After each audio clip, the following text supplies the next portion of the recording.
Alright, first and foremost, I want to say Kalalal, Yahweh, Bashem Yahushai, Bashem Akar Kwadash, double honors to the elders and apostles of Raymond Stone, and salutations to all the brothers pushing this work in fullness and in truth. I'm the brother Yahayar from the JMS Kingston Jamaica camp, here once again with a quick lesson.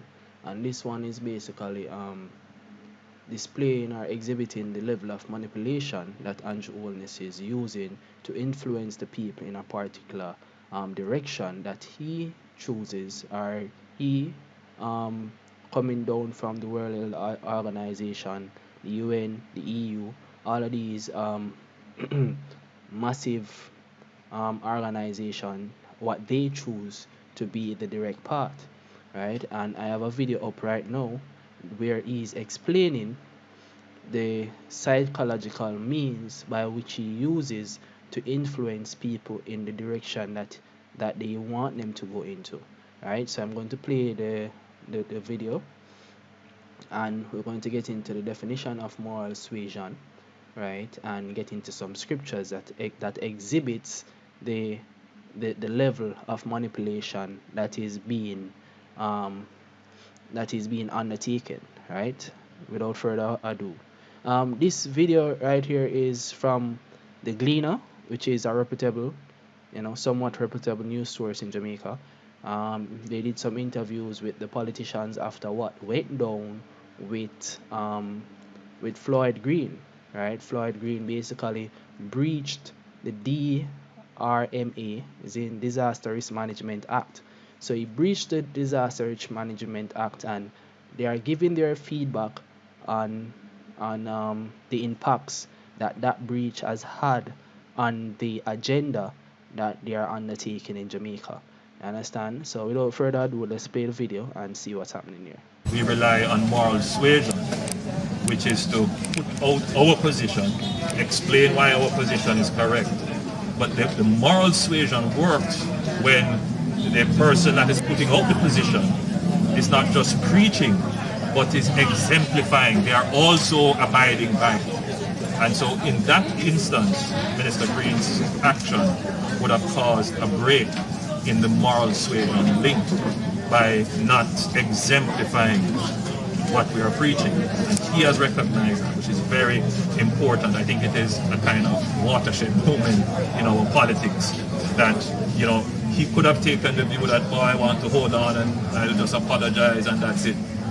But there is a deeper understanding that was exhibited, which that in countries like Jamaica, which are liberal democracies, it is very important that every single citizen feels that their leader, their executive, those persons who have executive authority, that they face the same consequences. And that is not true, right? The leaders or the executive authorities do not face the same consequences as how the what you call it, the poorer sector of society faces. You understand? That's why he says that it is important for them to feel, like their leaders or their executive bodies face the same consequences. But that is not true. That is there's a vast difference of the impact or the force of justice on executive authorities in relation to the poorer sector of society, right? Just wanted to make that point. Every other citizen, people wonder why it is that I don't act on some things that appear to just be straightforward.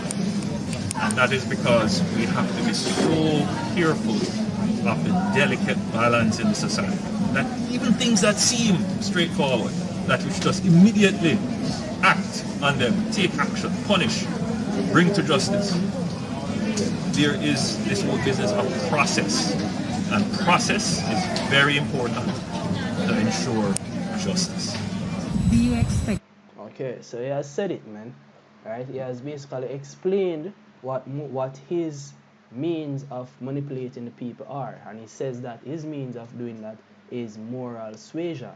Right? So let's look into what moral suasion is, because moral suasion is a means of influencing a person's behavior or actions, right? And they said that their means of policies, Andrew Holness said that his means of politics is using moral suasion, right? You just see it in the video. So this is from Wikipedia. It says moral suasion. Moral suasion is an appeal to morality in order to influence or change behavior. Now, when you look up the means of morality, it says morality is the differentiation of intentions, decisions, and actions between those that are distinguished as proper and those that are improper. Morality can be a body of standards or principles derived from a code of conduct, from a particular philosophy, right? So their code of conduct or particular philosophy might not be moral in the standards of the Heavenly Father, right? Which is basically being the standards that is being exemplified in the word of the scriptures, right? Their moral standards might be some other code that they have developed and deemed to be right. So don't basically think that because they are using the word moral means that innately it is right. Okay? So I say, so the moral suasion is an appeal of morality in order to influence or change behavior, right? So now when you jump down into the article, it says there are two types of moral suasion. Pure moral suasion is an appeal for altruistic behavior, right? So altruism is the principle and moral practice of concern for happiness of other human beings or other animals, resulting in the quality of life, both material and spiritual. It is traditional virtue in many cultures and a core aspect of virtuous religious traditions and secular worldviews, right? So in short, altruism is a means of benefiting mankind in a way where where humans, animals, and so forth live in a better, wholesome means of life, more healthy, wholesome means of life. That is the pure intention of using moral suasion, right? So it says moral suasion is an appeal for altruistic behavior and is rarely used in economic policy, right? It is rarely used in economic policy, right? And you know that Andrew is an economist. He's basically the one that manages the economic and growth portfolio for the country, right? So the means which these men use it in is not for benefit of society or human beings, because if that was the case, there would not be lockdowns that basically causes a lot of hungry bellies in the inner city and on a mass scale. It wouldn't be causing the loss of jobs and all of those things, because they have an agenda that they want to fulfill, and that's why they're using this psychological principle, right? So their means of using moral suasion is impure, right? It says impure moral suasion, which is the usual meaning of moral suasion in economics, is backed by explicit or implicit threats by authorities to provide incentives to comply with authorities' wishes, right? Explicit and implicit threats. Now look up what the word explicit means, right? So the word explicit, fully revealed or expressed without vagueness, implication, or ambiguity, leaving no question as to meaning or intent, explicit instructions, right? That is one of the meaning. And implicit basically means in a, what you call it now, suggested or non-direct, right? Expressed, right? So that is the means that Andrew Holness is using, right? He's using explicit and implicit threats. Now let's bring out a scripture before we get into the implicit and explicit threats that he's using to influence people or to change people's behavior in regards to accepting, accepting the beagle juice, so to speak, right? So this is the book of Ecclesiasticus chapter 10 verse 1. It says, a wise judge instruct his people, and the government of a prudent man is well ordered. As the judge of the people is himself, so are his officers, and what manner of man the ruler of the city is, such are all they that dwell therein. An unwise king will destroy his people, but through the prudence of them which are in authority, the city shall be inhabited. Right? So he is basically using moral suasion because he is acting in a manner in order to gain people's trust so that he can influence their behavior in a manner that he intends to lead the people. Understand? It's as simple as that. So now let's look at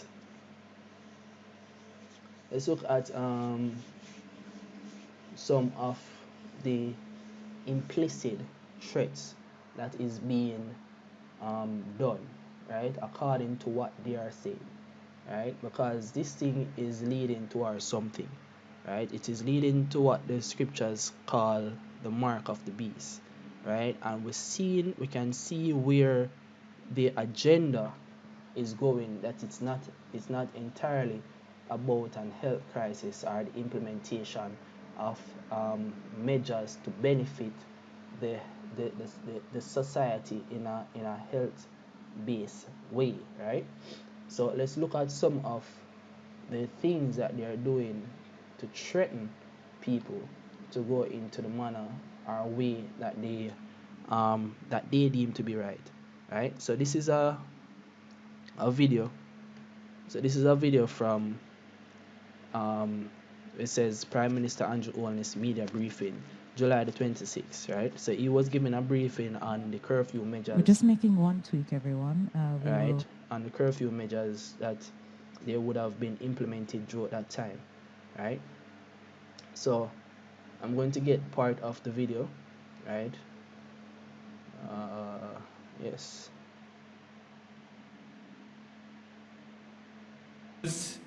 Move and to make numbers that we are seeing. All right. So I think that's it. Before it gets to the critical stage, which we experienced in March. And so we are acting wisely and preemptively and proactively. Thank you, Prime Minister. Let's go then now to Mr. Deshan Henry. So this is a question that is going to be asked a question, and you're going to basically see the implicit means of moral suasion being exemplified in his response, right? Hendricks, who is now at the Jamaica Observer. Deshan? Good afternoon, Mr. Prime Minister. In about 5-6 weeks, school will begin, and you mentioned wanting to get the students back in class for face-to-face education starting in September. Now, what new strategy will the government be using to encourage teachers to take up the vaccine, and has any decision been made as yet in terms of inoculating even some teenagers? The government is in continuous dialogue. I haven't directly myself been in dialogue with the JT. I do intend to engage them because they are the critical stakeholders in all of this, and to make a personal appeal to them. But I think that the government's first line of strategic engagement with the critical stakeholders, the teachers, will be to appeal to them. We are not going to go down the route of making anything mandatory, but at the same time, I think we would have to consider ensuring that teachers who are vaccinated and who turn up to work, that they are treated in some preferential way. And those who don't turn up to work, we may have to ask them to be tested. We may have to be considering what should happen regarding how they are remunerated. These are all issues that we will have to discuss. So the incentive structure has to be created in such a way that teachers choose to get vaccinated. And those who get vaccinated could not be treated in the same way as those who don't. And I think generally that is how, as a society, we will have to move ahead, especially as it relates to government. Having had discussions with many private businesses, they too are wondering how they should treat with their employees, those who choose to get vaccinated versus those who don't. The reality is, for all of us, is that we will continue to have to play cat and mouse with the virus if persons do not get vaccinated. And that is just the reality of the situation. Okay, so there you have it, and he said it, and you can see where it is being exemplified, the meanings of impure moral suasion, right? Because threats, it is being backed by threats, explicit and implicit threats, right? And we're also going to see where the agenda is leading to, because it's not entirely about the vaccination of individuals, right? It's about the implementation of a system, right? So you can see, jump into the book of 2 Corinthians chapter 2 verse 11. It said, "Least Satan should get an advantage of us, for we are not ignorant of his devices," right? So we are not ignorant of his devices, and we're seeing where the device of moral suasion is being used to basically bring about an agenda that they have had in the books from a long time, right? When we examine the NIDS, we can see where the NIDS was an agenda that they wanted to bring about from a long time, right? And now we're seeing where this boogeyman, right, the big CV, right, we're seeing where this is being used as a catalyst to push it and to back it, right? Let's get the video. Putting the NIDS on a faster track Right. to implementation.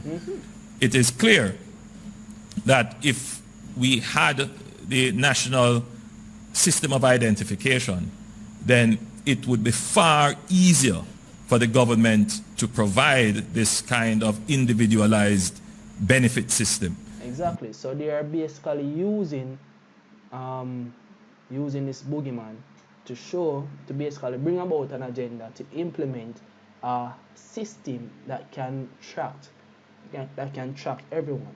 You understand? And this agenda is coming down from the what you call it, the UN, is in United Nations, and so forth, man. That is where the agenda is coming from, and this is a part of their Vision 2020 agenda, sustainable development, right? So let him speak some more. That would be to the benefit of all. The truth is we now don't have that system. We are behind in its implementation. We still have new legislation to bring to the cabinet and to the parliament, but we cannot waste a crisis. Listen to that again. The parliament, but we cannot waste a crisis. Now is the time when we really need to have the system, and we're going to move as quickly as possible within the boundaries of the laws and constitution to ensure that every citizen of Jamaica has a unique identifier that will be able to ensure that whatever benefits that come from the government will go directly to them. Okay, right. This is the book of St. John chapter 8, verse 44. It says, "Ye are of your father the devil, and the lust of your father ye do. He was a murderer from the beginning, and abode not in the truth, because there is no truth in him. When he speaketh a lie, he speaketh of his own, for he is a liar and a father of it." Basically meaning that this Andrew is of the father the devil, which in father the devil is the so-called white man, because the agendas of the so-called white man, the elites, right, the ones that control the movements of this world, the devil himself, the adversary himself, the deceiver, right, he's basically fulfilling his agenda, right? All of the things that are coming down, the plans that are being put in place, they are not coming from the Andrew Holness administration directly. They have not been developed from the Andrew Holness administration directly. They are coming from a higher organization, which is the World Health Organization, which is in cahoots with the UN, man. You understand? And they are about to bring forth a system, you understand, which this needs is a part of that system. You see me? So they are basically bringing it about through a health crisis. That is what they are doing. That is the true agenda of what is happening, right? I'm going to play another video to show you where they are actually trying to track, basically tracking people, or implementing a system to track individuals because of this health crisis, right? So the health crisis has rise cause to implement systems to track people, right? So let me see if I can pull up that section So we have to. of the video. Yes, sir. All right, so here it is. Now, Naomi? Yes, go ahead. Very well. Minister, I wanted to find out from you what safeguards are in place to reduce the potential for people fraudulently obtaining vaccine certificates. Okay, so the apart from the physical card, which is written up and stamped, we do have a software, a database, which was unveiled recently, which captures, and I am proud to say, in real time, the persons who are inoculated, persons who are vaccinated. And so that database can validate, if necessary, whether or not someone has a fraudulent card, physical card. So the card is one thing. It can be verified with the software, which is safely kept and can only be accessed by authorized persons. Exactly, and this is what it's leading towards, man. It's leading towards the MOTB, the charagma. Understand? So all of those softwares that are being put in place to track individuals, to track if anyone has accepted or rejected, they are being put in place for a particular purpose. All the restrictions that are happening is being put in place for a particular purpose, and the purpose is this. The Revelation 13 and 16, it says, He calls it all, both small and great, rich and poor, free and bond, to receive a mark in their right hand or in their foreheads. Right? The word cause, it goes back to the Greek peheo, right? And what does peheo means? To make, right? To make ready, to prepare. So all of these things that are happening right now are in preparation for the mark, which is the charagma. You understand? That implanted mark. Right? So let's look up the word mark. Right? The charagma. Right? A stamp, an imprinted mark. Right?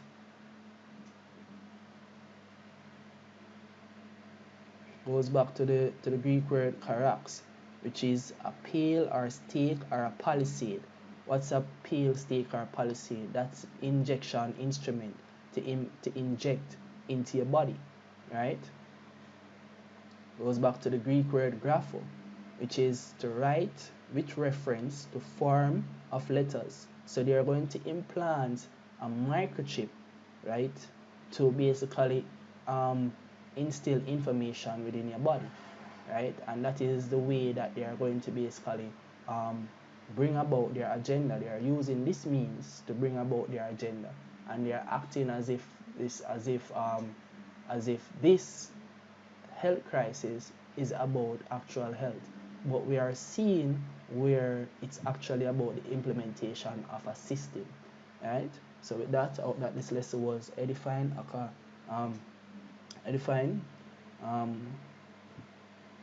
So with that, I want to say Kalalal, Yahweh, Ba'ashem Yahushai, Ba'ashem Makarakodash. The honors to the elders and apostles of Great Stone, and salutations to all the brothers pushing this work in our sincerity and in truth.